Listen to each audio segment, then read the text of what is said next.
Hi guys, I am so excited to introduce you to Paoli if you don't know him already. I'm so very grateful that he took time out of his busy day to interview with me. And just before we get started, I have a couple suggestions for you. If you are an English language learner, I suggest that you have a notebook, and I'm going to provide the questions for you before the interview starts so that you can pause this, copy the questions, leave some space between each question, and write down some notes after I ask each one.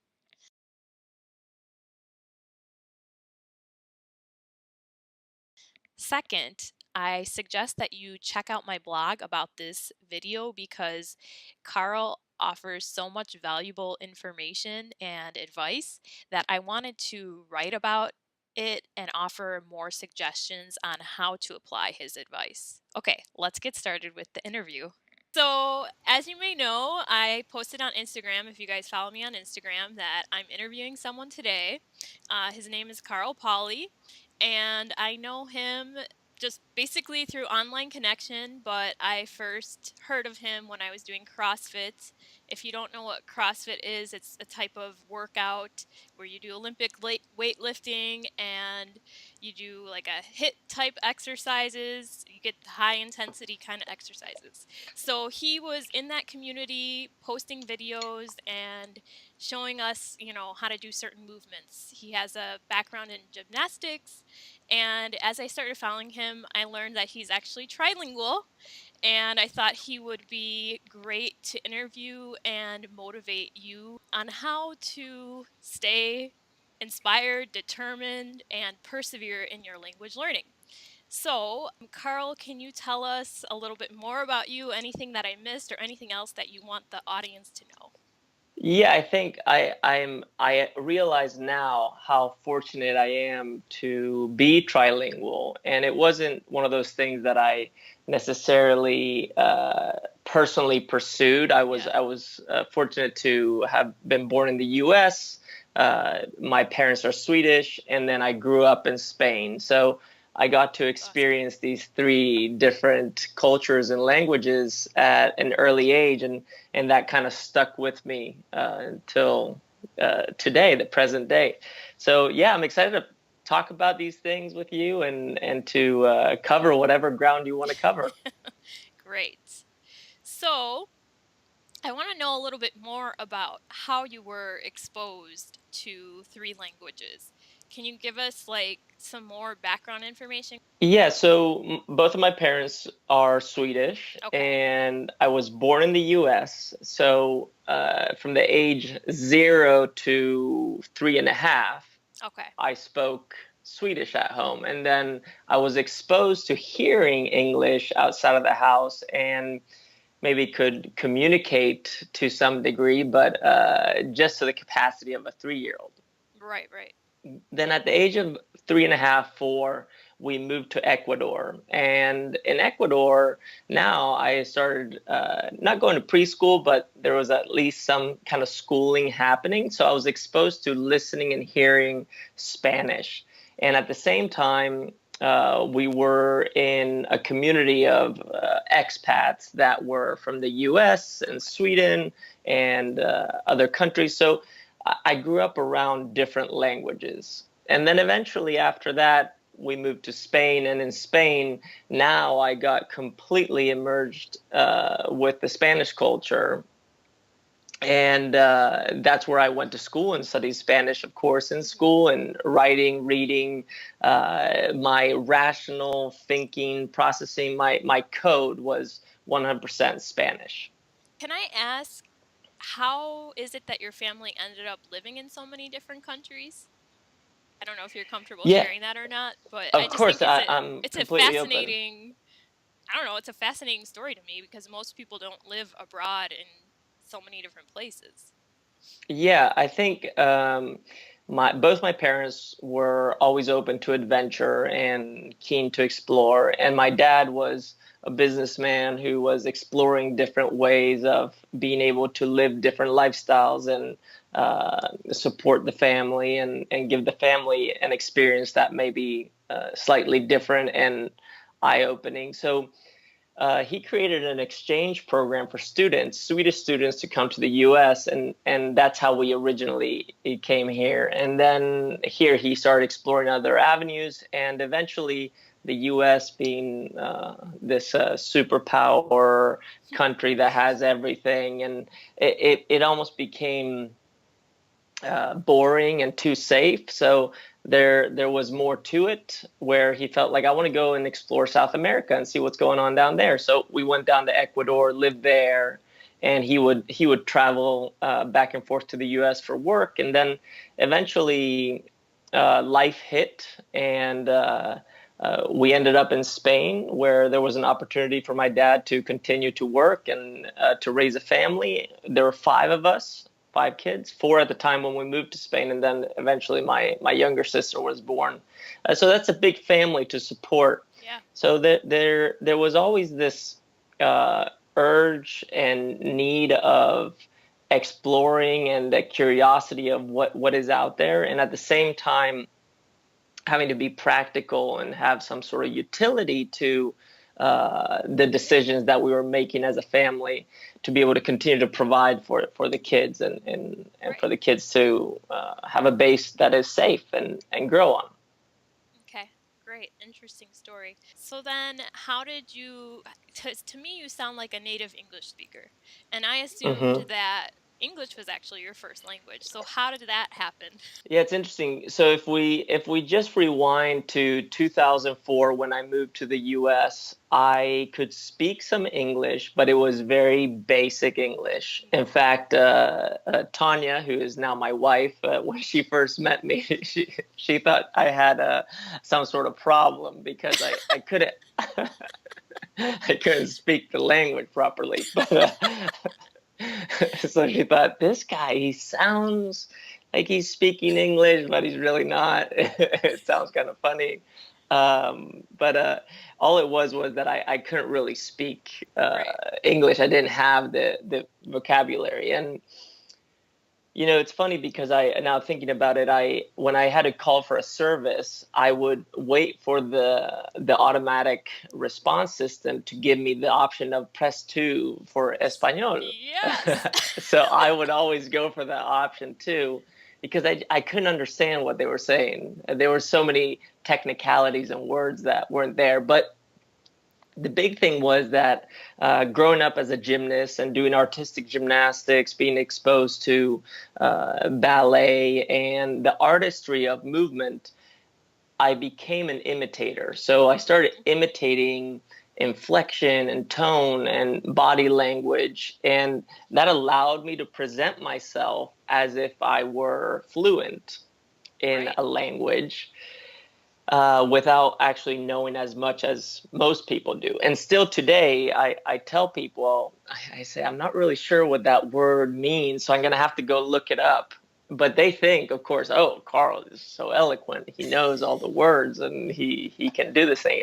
No, I'm making it up as I go. That's great because honestly, I think that's what really leads to fluency is, faking it until you make it. Because what I've noticed in my years of teaching is that the the people that really practice speaking are the ones that build fluency faster. Because Hmm. some people are just so afraid to make mistakes, whatever it may be, and they don't speak or they don't practice speaking enough. So that really tends to hold people back. But if you fake it until you make it, or just you don't care about making mistakes, that's the way to go, I think. And imitating, Yeah, like you said. 100%. I'll tell you, when I was about to move to the U.S., I was very concerned about the language and about how quick would I be able to learn it? Will I be able to adapt? Will I be able to get a job? Will I be able to perform at the level I should be performing according to my resume? Whatever. I had a lot of fears. So I used to ride this little janky scooter in Spain that I would ride for maybe 40 minutes to get home at times. And I remember I had this big helmet on me. And I remember practicing speaking English. Like, it was not a big deal, just to see if I could get words coming out. Right. and those 40 minutes were my practice time. And funny enough, when I moved to the U.S., I was working with animals who couldn't speak to me, so I was in a safe place. And then eventually, when I started actually communicating at a professional level, I was working with kids, so I Okay. could get away with a lot. I was in a Mhm. safe environment, and I think creating a safe environment for yourself to be able to practice fluency is really important. That's a great tip. How do you think knowing three languages has helped you in life? Well, it's opened a lot of doors, a lot of doors. When it comes to communication, when it comes to language, it really matters because it's one of the most basic forms of connecting with people. Mhm. And anyone who speaks two languages or has a native language and then has been abroad has probably experienced this where for example, I'm walking around the street here and all of a sudden I hear someone speak Swedish. That's immediately I relate that to that's my mom's language, that's my Right, dad's language, right. that's my family. And that person, whether you know them or not, immediately they feel closer to you. So language is extremely powerful. And being able to speak multiple language just makes that ability to connect with people and make things feel familiar and safe way more accessible. Right, So that's one of the big things. for sure. What about helping you in business? Yeah, in terms of business, it's allowed me to do what I'm currently doing, which is I travel all around the world. I've been to, I think, 60 plus countries Wow. teaching seminars in different languages. And what it's really allowed me to do is to connect at a level where I can pick up mannerisms that are native to a certain language, a tone that goes along with that language. And even though I may be speaking English or Swedish or Spanish, because I can adapt that inflection, the tone, all of a sudden it's more relatable. Yeah, for So in sure. business, that's helped me a lot. Yeah, just general communication skills, body language skills, picking up on Hmm. those things. That's a great point. Are there any other ways knowing three languages has affected you or impacted your life? I mean, it's only positive at this level where you just realize that when you speak a language, it's almost like you know a secret. You know something someone else doesn't know, and it allows you to see further. And when you can see further, it buys you time. And when you have time, immediately this urge and stress kind of uh, falls off of your shoulders. So it's a sense of freedom that speaking languages gives you. That I know that whether you only speak one word or 10 or you're fluent in a language you've probably experienced, and that moment where you hear a word and you recognize it, you're like, oh my god, I know that.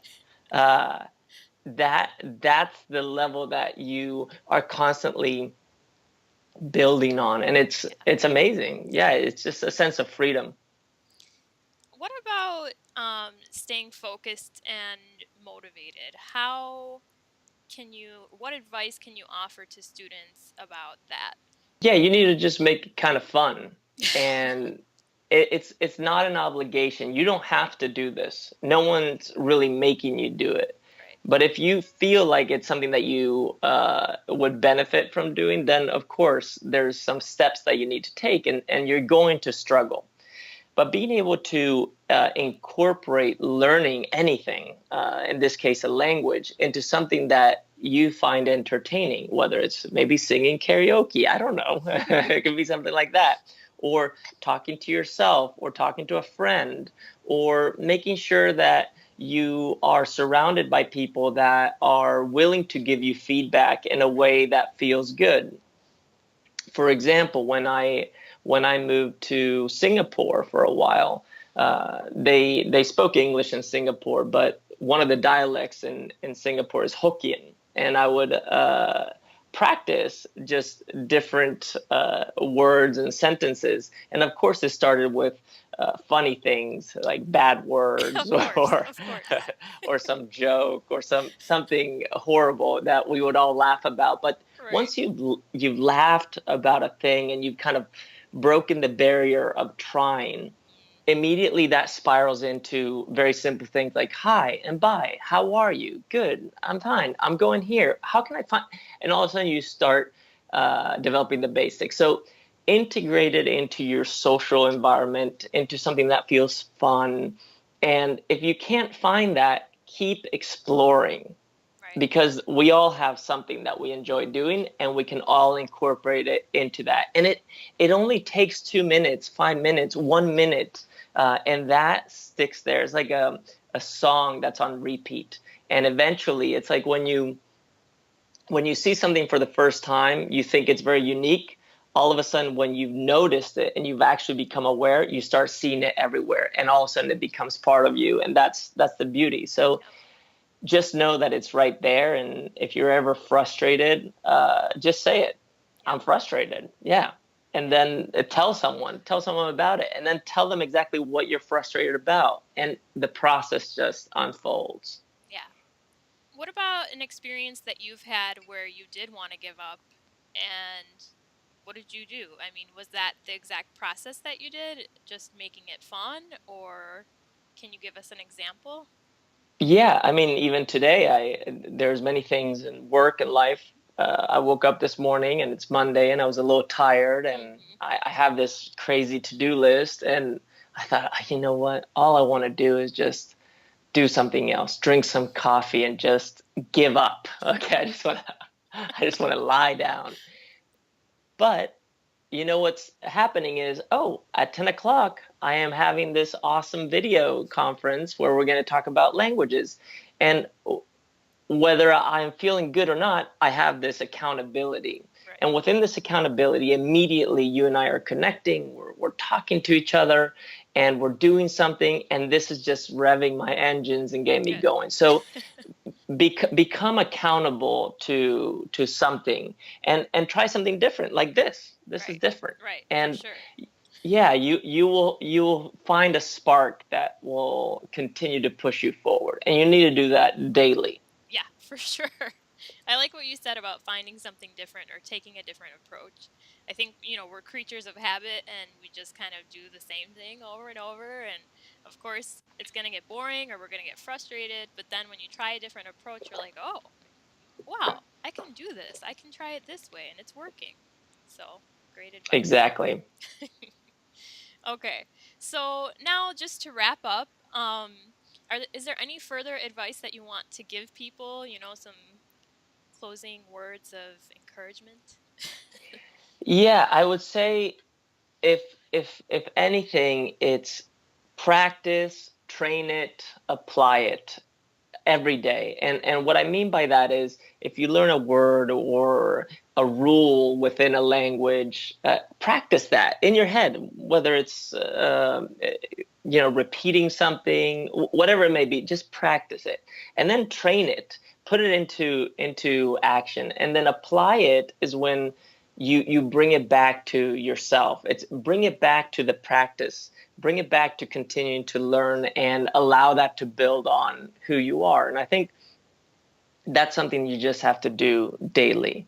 And the second thing is that you're not alone. There so many people out there are trying as well, and they struggle as well, and they're frustrated. It's not an excuse to give up, though. And as long as you know that, you know now that you can actually lean on those people. Maybe you can reach out, and you maybe know a friend that's also struggling, or maybe you don't even know. Ask them, do you ever struggle with this? Because I do.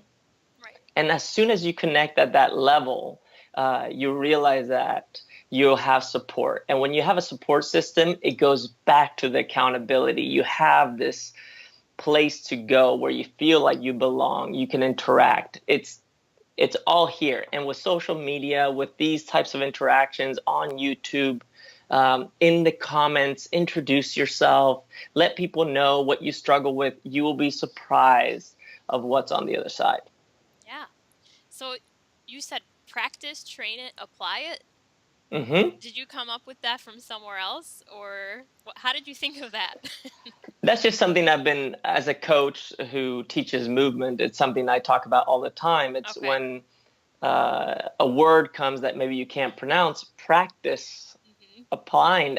practice enunciating that, and Right. then train it is do it over and over and over again, Hmm. and then apply it is put it into action, and that's where you see it coming full Yeah. circle. And it happens in movement, it happens in any kind of Yep. learning process. Yep. We need to build that control first, and Right. then we need to build the stamina. Yep. Exactly. All right. So now I just want people to know how they can connect with you. And Yeah. You can find me on any social media platform, Carl Paoli, on Instagram, Twitter, Facebook. You can find me on YouTube as well. And yeah, feel free to reach out. Any questions, any messages. I make a big effort to connect with everyone who reaches out to me. I'm always open to hearing people's story and see if I can give them any advice, or I can learn something from them or connect them with someone. So that's where you can find me, and I look forward to connecting with you. all right, great. Thank you so much for joining me today and sharing all of your advice and experience. It's really going to benefit the students, I think. So, Thank you so much for having me and giving me a chance to speak to you guys.